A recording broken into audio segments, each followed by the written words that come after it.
नमस्कार दोस्तों, आपका बहुत बहुत स्वागत है दी साई डायरीज में। और आज हम लोग डिस्कस करेंगे सेकंड एपिसोड फील्ड जियोलॉजी का। अभी जल्दी से एक बार रिव्यू मारते हैं हम लोग क्या क्या देख चुके हैं यहाँ पे। हम लोग ने सबसे पहले देखा कि प्लानिंग करते हैं हम लोग। देन प्लानिंग के बाद हम लोग ने देखा कि प्लानिंग में ही तीन चीज़ें हैं। एक तो आपका टेबल प्लान जो आप कर रहे हैं वो, मैपिंग, ऑब्जर्विंग और कलेक्टिंग, और फिर थर्ड रहेगा आपका रिपोर्ट राइटिंग। इन तीन चीज़ों का प्लानिंग करना, तीन स्टेजेस हैं आमतौर पे। कुछ पॉइंट्स का देखा कि क्या क्या रिकमेंडेड रहता है प्लानिंग के दौरान कंसीडर करने के लिए, बेसिक फील्ड इक्विपमेंट क्या क्या ज़रूरी है हमारे लिए। और उसके बाद हम लोग रिकनेसेंस करने चले गए थे। रिकनेसेंस के टास्क हम लोग को बताए गए थे कि ये आपके टास्क हैं, इन इन चीज़ों को आपको ध्यान में रखना है।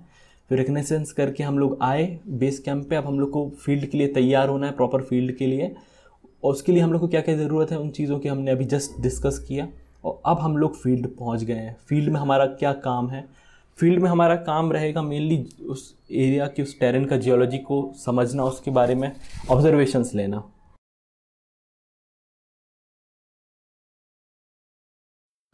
तो स्टूडेंट्स, अभी हम लोग पहुंच गए हैं फील्ड में और यहाँ पे हमारा मेन काम है उस एरिया की जियोलॉजी को समझना। वहाँ की टेरेन्स की जो रॉक्स हम लोग को देखने को मिल रही हैं उनको अच्छे से ऑब्जर्व करना। यहाँ पे एक चीज़ बोलना चाहूँगा कि फील्ड जियोलॉजी यार फील्ड में ही आप सीख सकते हैं। आप ये लेक्चर देख के अकेला नहीं सीख सकते हैं, आपको जाना पड़ेगा खुद फील्ड में। और जितने जल्दी हो सके आप खुद फील्ड में जाके उन चीज़ों को जब तक ऑब्जर्व नहीं करेंगे आप तब तक नहीं सीख सकते हैं।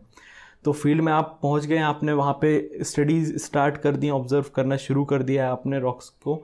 तो किसी भी फील्ड वर्क के लिए आमतौर पे ये बोला जाता है कि अगर आप फील्ड वर्क करना चाहते हैं, आप अगर एक बिगिनर हैं, तो जियोलॉजिक मैपिंग कहना चाहिए एक सबसे ईजीएस्ट होता है। आपको अगर फील्ड को समझना है तो जियोलॉजिक मैपिंग से आप शुरू कीजिए।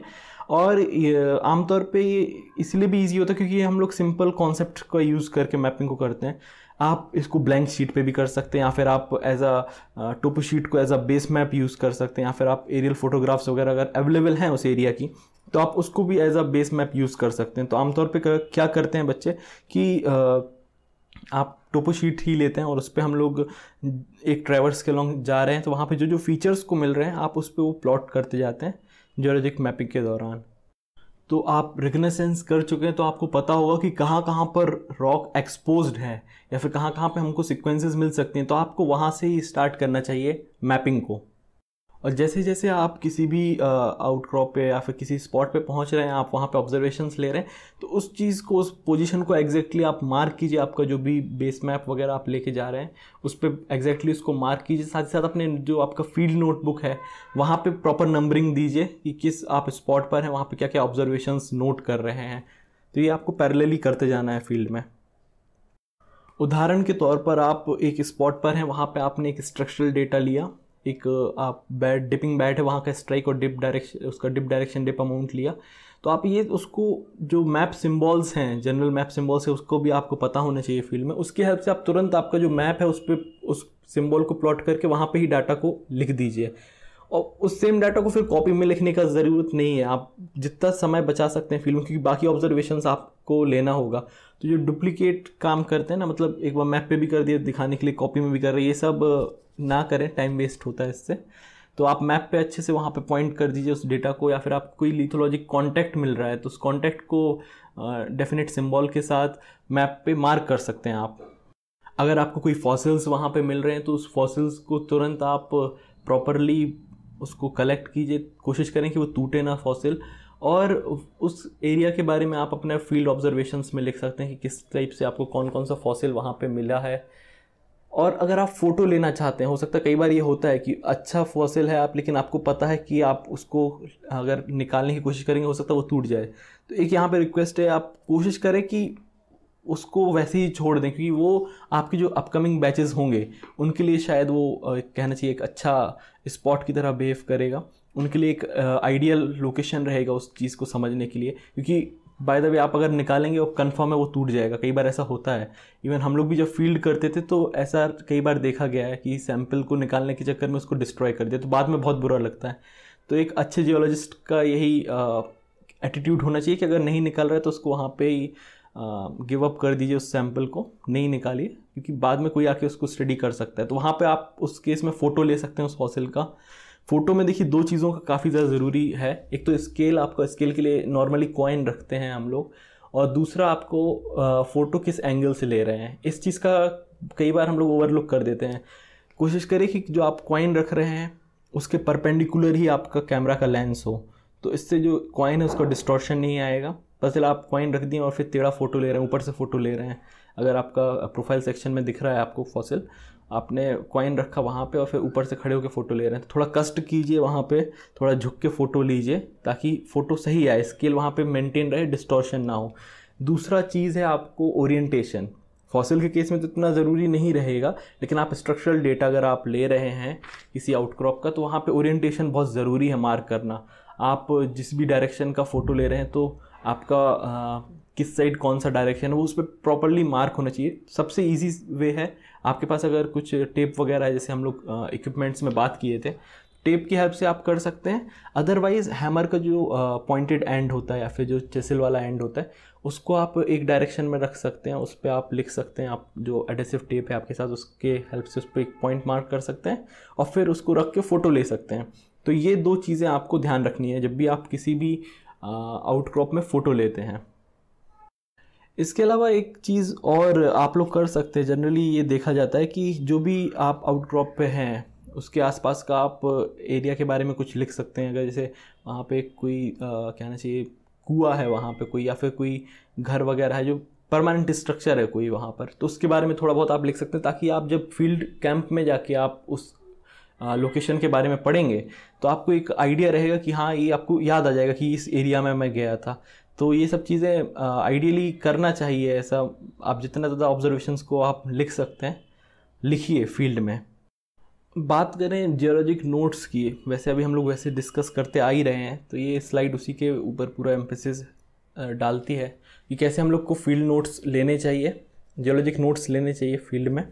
देखिए, कोशिश करिए कि आप ब्रीफली डिस्क्राइब कर दें उस आउटक्रॉप को, डायरेक्टली उस आउटक्रॉप पर ही उस चीज़ के बारे में लिखें, ज़्यादा सही है। तो प्रोक्रास्टिनेशन वहाँ पे नहीं करना चाहिए कि बाद में कर देंगे, इस टाइप का ना करें। क्योंकि आपका जो फील्ड नोट्स हैं वही अल्टीमेटली आपका रिपोर्ट्स में हेल्प करेंगे, और वही एक प्रकार से एज अ रिकॉर्ड रहेंगे कोई अदर आपका जियोलॉजिस्ट आता है उस एरिया में स्टडी करने के लिए। तो फील्ड नोट्स को काफ़ी कहना चाहिए जिम्मेदारी के साथ फील्ड में उसी आउटक्रॉप पे लिखें जहाँ पे आप उनको स्टडी कर रहे हैं। फील्ड नोट में आप ये भी लिख सकते हैं, अगर आप किसी एक स्पॉट पर काम कर रहे हैं और आपको कोई वहाँ पे फीचर समझ में नहीं आ रहा है, तो उस पॉइंट को आप वहाँ पे मेंशन कीजिए, ताकि बाद में अगर कोई आता है तो उस पर्टिकुलर स्पॉट पे वो और अच्छी तरीके से क्रिटिकली ऑब्जर्वेशंस को नोट करे। तो ये एक कहना चाहिए आपकी तरफ से काफ़ी अच्छा कंट्रीब्यूशन हो सकता है। कोशिश करिए, अगर आप कुछ डायग्राम्स वगैरह दे सकते हैं, आपको टाइम अलाउ करता है, तो आप उनको बना सकते हैं, क्योंकि वो एक क्लियर विज़न वहाँ पे प्रेजेंट करती हैं अगर आप कोई भी डायग्राम वगैरह वहाँ पर देते हैं। और जैसे हम लोग फर्स्ट एपिसोड्स में भी डिस्कस किए थे कि आप जो हाइपोथेसिस जो आप दे रहे हैं किसी भी स्पॉट पर, तो उन सब चीज़ों को लिखिए। जितने ज़्यादा हाइपोथेसिस आप देंगे उन सब चीज़ों को लिखिए, और क्या आप इन्फर करते हैं ये भी उसमें लिखते जाइए। कुछ कॉमन एब्रीविएशंस हैं जिनको आप यूज़ कर सकते हैं, तो वो आप पहले ही अपना जो फील्ड नोटबुक है उसके फर्स्ट पेज पे या फिर लास्ट पेज पे लिख कर रखिए कि फील्ड एब्रीविएशंस, जैसे फॉर एग्जांपल आप इग्नियस रॉक को IG ऐसा बस लिख के छोड़ सकते हैं।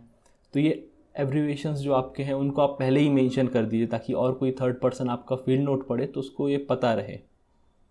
देखिए, आमतौर पर सभी लोग फील्ड डायरी ही यूज़ करते हैं, लेकिन अगर आप लूज पेजेस में लिख रहे हैं तो प्लीज़ उस पर ऊपर डेट और डे, साथ ही साथ किसी स्पॉट पर आप जा रहे हैं, इन सब चीज़ों को प्रॉपरली मेंशन कीजिए।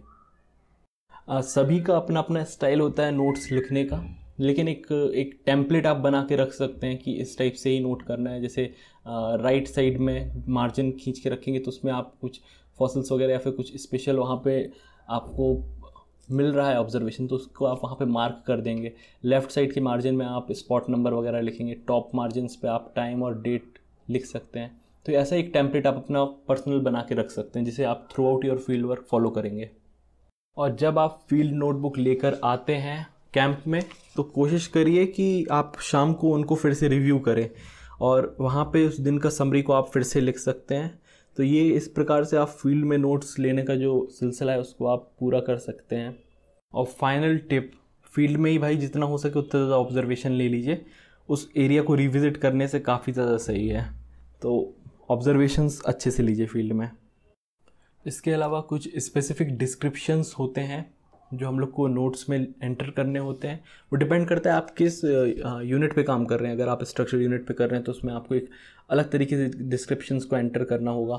अगर आप फॉसिल्स के लिए काम कर रहे हैं तो उसमें एक अलग तरीके से आपको डिस्क्रिप्शन देना होगा। तो ये हम लोग इसका एक सेपरेट एपिसोड बनाए हैं, उसको हम लोग जल्दी अपलोड करेंगे। तो उसमें हम लोग बताएंगे कि कैसे कैसे डिस्क्रिप्शंस को हम लोग को एंटर करना होता है depending on what outcrop you are working.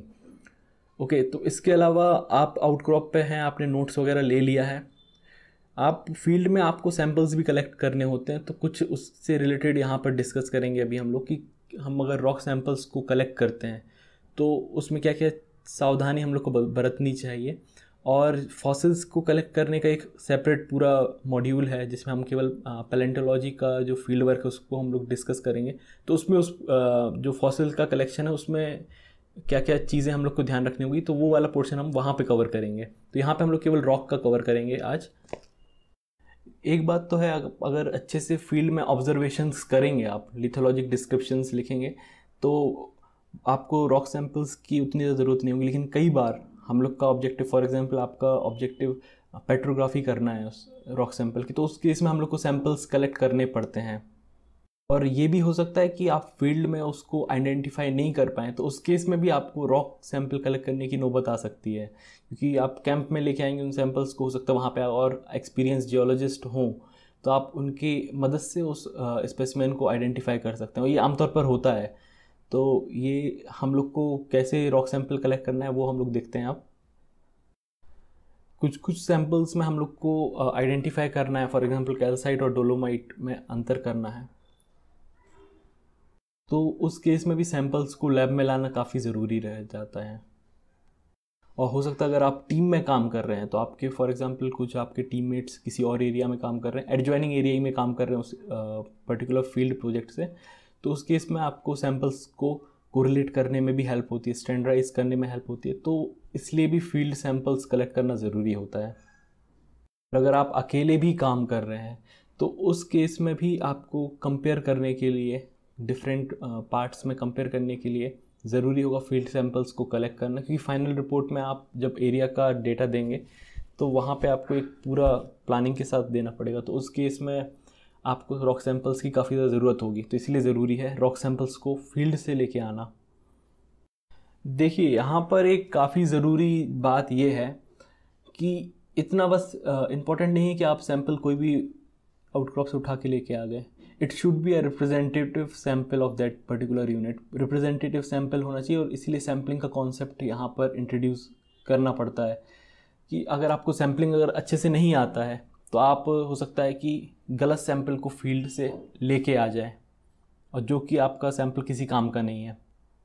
तो आपको अगर एक रिप्रेजेंटेटिव सैंपल लेना है तो उसके पहले आप कई सारी आउटक्रॉप उस एरिया में जहाँ पे आप पर्टिकुलर जिस स्पॉट पे काम कर रहे हैं वहाँ पे कई सारी जो भी आउटक्रॉप्स हैं वहाँ पे आप जाकर देखिए, उसको एग्जामिन कीजिए, और जो एक रिप्रेजेंटेटिव सैंपल आपको लगता है कि हाँ यहाँ से लेना सही होगा, उसके बाद ही उसको पिक कीजिए।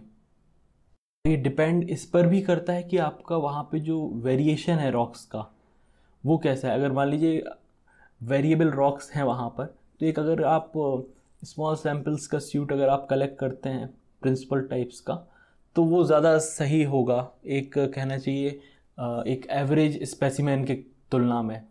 तो ये सब चीज़ों को आपको फील्ड में ही देखना पड़ेगा। ये बुक्स में नहीं मिलेगा, ये यहाँ पे सुन के आपको समझ में नहीं आएगा। जब तक आप खुद सैम्पल्स को कलेक्ट नहीं करते हैं तब तक आप इस चीज़ को नहीं सही ढंग से समझ पाएंगे। स्पेसिमेन जो भी आप ले रहे हैं उसको वहाँ से आउटक्रॉप से ही तोड़ना है। कई बार मेहनत ना करना पड़े तो पता चला पड़ा हुआ वहाँ पे जो सैंपल है वो उठा लेते हैं। तो ये सब चीज़ें ना करें फील्ड में, आउटक्रॉप से तुरंत खुद ही तोड़ें और तुरंत उस पर लेबलिंग कर दें कि कहाँ से आपने ये लिया है, स्पॉट नंबर, रॉक नंबर, इसका क्या सोर्स हो सकता है। ये सब चीज़ें वहाँ पे तुरंत उसको मेंशन की करें, अपने ऑब्जर्वेशंस पे नोट डाउन कर लें। कोशिश करें कि अनवेदर्ड सैंपल आपको मिले।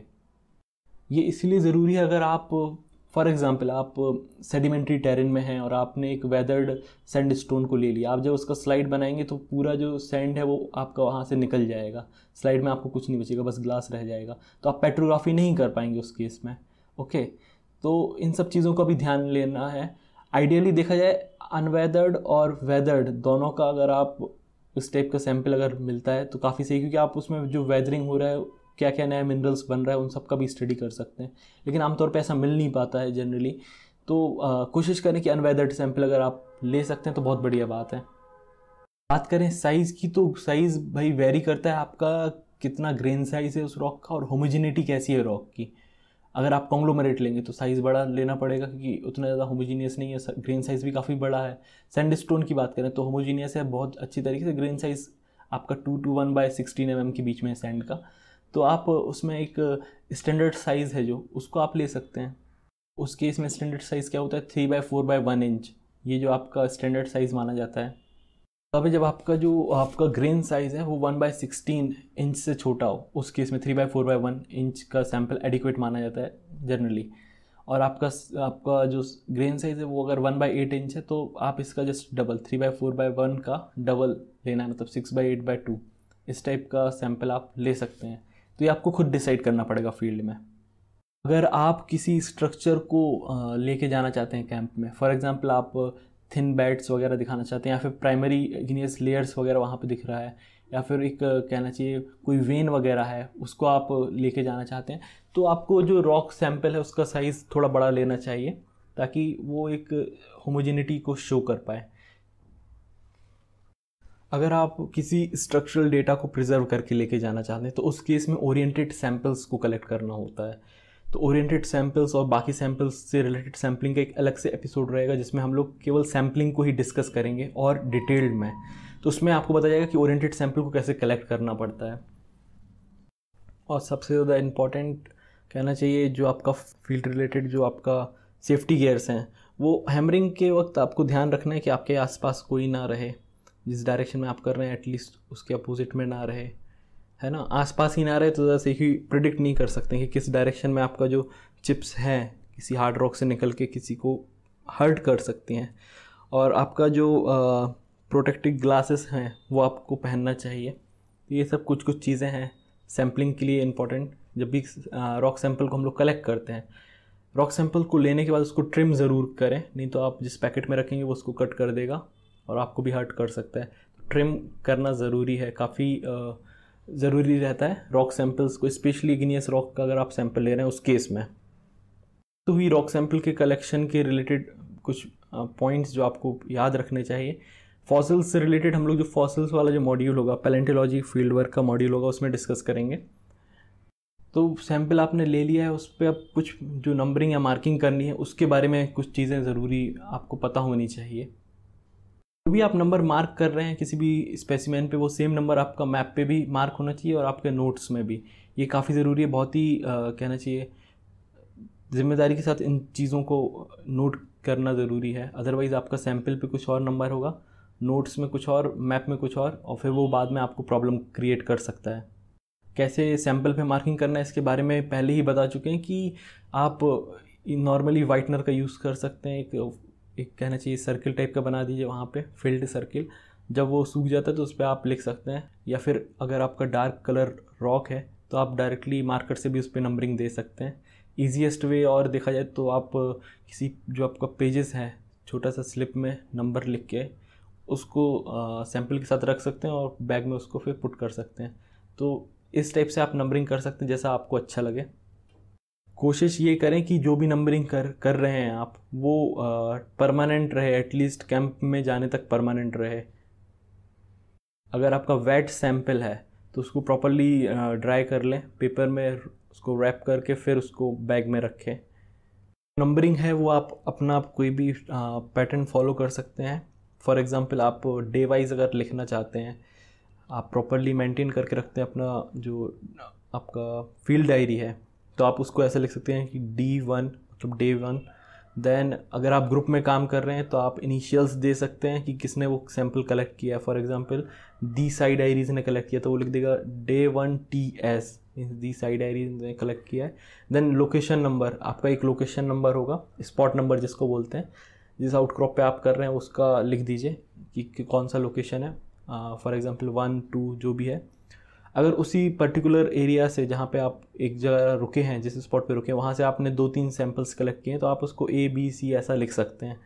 तो जब आप फाइनल रिपोर्ट बनाने बैठेंगे ग्रुप के सभी मेंबर्स, तो उस टाइम पे आपको पता होगा कि ये सैंपल इस पर्सन ने कलेक्ट किया था, इस आउटक्रॉप से इस दिन पे कलेक्ट किया था। तो इस टाइप से आप लिख सकते हैं। जब आप सैंपल्स को लेके फील्ड कैंप में आ जाएंगे, फील्ड से फील्ड कैंप में आ जाएंगे, तो जो आपके परमानेंट जिसको पैक नहीं किया उनको आप निकाल के फिर से देख सकते हैं, उनका नंबरिंग वगैरह सही है या नहीं है। अपने नोट्स में और ऑब्जर्वेशंस नोट डाउन कर सकते हैं। फ्रेजाइल सैंपल्स को ना ही खोले तो ज़्यादा बेहतर है। और इसके अलावा कई बार ये भी होता है कि कुछ जो नंबरिंग्स वगैरह दी है वो मिट जाता है, या फिर कहना चाहिए फट जाता है जो आप उसमें स्लिप्स डालते हैं, तो उसके लिए आप परमानेंट इंक से उस पर लिख सकते हैं सैंपल्स पे। तो ये सब काम आप फील्ड से जब कैंप में वापस आ जाते हैं उस टाइम पे आप कर सकते हैं शाम को। बात करें पैकिंग की, कि सैंपल्स आपने ले लिए हैं, आपका फील्ड कैंप में आ गया है, अब उसको आपको भेजना है आपका जो मेन ऑफिस है वहाँ पर। तो उसके लिए सबसे ईजीएस्ट वे होता है आपका इंडियन रेलवे। इंडिया में तो आप इंडियन रेलवे के थ्रू भेज सकते हैं सैंपल्स को। और अगर आप कोई कोरियर के थ्रू भेजेंगे तो आपको एक्सपेंसिव पड़ेगा, काफ़ी ज़्यादा कॉस्टली रहेगा। देखिए, इसके लिए सैंपल का जो शिपमेंट का रिलेटेड डिटेल्स है इसको यहाँ पे इंक्लूड किया। ब्रीफली मैं आपको बता देता हूँ कि कैसे आप शिप कर सकते हैं किसी भी सैंपल्स को। यहाँ पे आप देख सकते हैं जो फॉर्म शेयर किया गया है, इसमें आपको सिंपली जिस स्टेशन से आप भेज रहे हैं आपका नेम रहेगा, कहाँ पर भेज रहे हैं, ओके, उसका एड्रेस, कैंप बेस कैंप का एड्रेस आ जाएगा। देन आपका जो ऑफिस का नेम और ऑफिस का एड्रेस आ जाएगा। जिस स्टेशन से भेज रहे हैं वो स्टेशन का एक जो कहना चाहिए कोड होता है वो आप डाल दीजिए। नंबर ऑफ़ आर्टिकल्स मीन्स आप कितना पैकेट्स में दे रहे हैं। जो बड़ा बड़ा बोरी होता है उसमें आप सैंपल्स को रख सकते हैं, तो नंबर ऑफ़ आर्टिकल्स मीन्स कितना बोरी है वो उसमें आप मेंशन कर देंगे। डिस्क्रिप्शंस, उसका कुछ कहना चाहिए डिस्क्रिप्शन रहता है, वो वहाँ पे आप जब लेके जाएंगे पार्सल ऑफिस वहाँ पे वो पता चल जाएगा। उस पर कुछ नंबर वगैरह नोट डाउन करते हैं, QR स्कैन कोड भी लगाते हैं उस पर, स्लिप जो रहता है। तो आप ये फॉर्म पूरा भर के आप देंगे पार्सल ऑफिस में, तो आपको एक स्लिप देंगे जो जनरेट करके एक आपको कहना चाहिए रिसिप्ट देते हैं, और फिर आप उसको ट्रैक कर सकते हैं। बहुत ही इजी वे है, कुछ ज़्यादा वहाँ पे परेशान होने का ज़रूरत नहीं है। जो भी आपका कहना चाहिए रेलवे स्टेशन है वहाँ के पार्सल ऑफिस से आप ये कर सकते हैं। तो आप इस तरीके से जो आपका सैंपल्स हैं उनको भेज सकते हैं अपने ऑफिस में। काफ़ी ईजी और चीप वे है। आप अगर किसी भी कहना चाहिए लोकेलिटी में जाते हैं तो उसका डिस्क्रिप्शन इसीलिए ज़रूरी हो जाता है क्योंकि आप अगर नेक्स्ट टाइम आते हैं या फिर कोई अदर आपका ऑफिसर्स आता है, अदर कोई स्टूडेंट आता है उस जगह पे, तो उसको लोकेलिटी को फाइंड करने में इजी रहे। देन सेकंड चीज़ आपका रहता है कि आप किसी भी स्ट्रक्चर को बहुत ही आराम से इजीली प्लॉट कर सकते हैं अगर आपको उस लोकेलिटी के बारे में पता है, उसका डिस्क्रिप्शन अगर आप दे देते हैं। तो ये कुछ चीज़ें हैं जो आपको कहना चाहिए ज़रूरी बनाती हैं लोकेलिटी डिस्क्रिप्शंस के लिए। लोकेलिटी डिस्क्रिप्शन जनरली आप किसी परमानेंट फ़ीचर के आधार पे ही करते हैं हम लोग, और अगर वहाँ पे कोई परमानेंट फ़ीचर आपको नहीं मिल रहा है उस केस में आप ट्रायंगुलेशंस वगैरह कर सकते हैं। मतलब आप किसी 3 पॉइंट से बैक बियरिंग लेके अपना लोकेशन को मार्क कर सकते हैं लोकेलिटी का। इवन अगर आपका वहाँ पे कोई कहना चाहिए बेंच मार्क है, तो जैसे आप देखते होंगे कभी भी ट्रैवल करते होंगे कि एक स्टोन पे लिखा रहता है कि this place is that much kilometre, ऐसा ही कोई लिखा रहता है कि इतना माइल्स, कोई नंबर लिखा रहता है 30 किलोमीटर ऐसा। तो आप उसको भी लिख सकते हैं कि from this mile stone in this direction at that distance. तो आपका वो लोकेलिटी को आप मार्क कर सकते हैं। इसको मार्क करने के लिए आपको अपना पेस पता होना चाहिए। पेस फील्ड वर्क में स्टार्टिंग में ही ऑल्दो आपको पता होना चाहिए, काफ़ी ज़रूरी है, वहाँ पे बता नहीं पाए थे आपको। जो आपका पेस है आप इसको कैसे निकाल सकते हैं। कोई भी आप हाईवे वगैरह पे अगर आप जाते हैं तो आप देखेंगे कि एक एक किलोमीटर पे एक माइल स्टोन्स लगे रहते हैं, ठीक है, 1 किलोमीटर पे दिया रहेगा।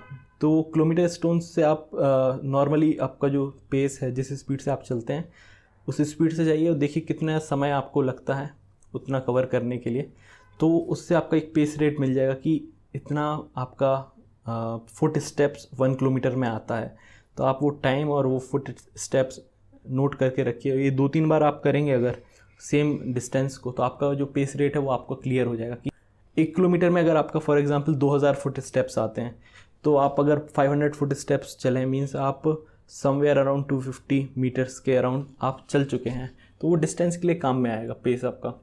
लोकेलिटी डिस्क्रिप्शन में सबसे ज़्यादा ज़रूरी होता है कि आप पहले जो बड़ा और वेल इस्टेब्लिश्ड जो आपका फ़ीचर है, वहाँ पे जियोग्राफिक फ़ीचर है, उसको पहले लिखें, उसके बारे में लिखें।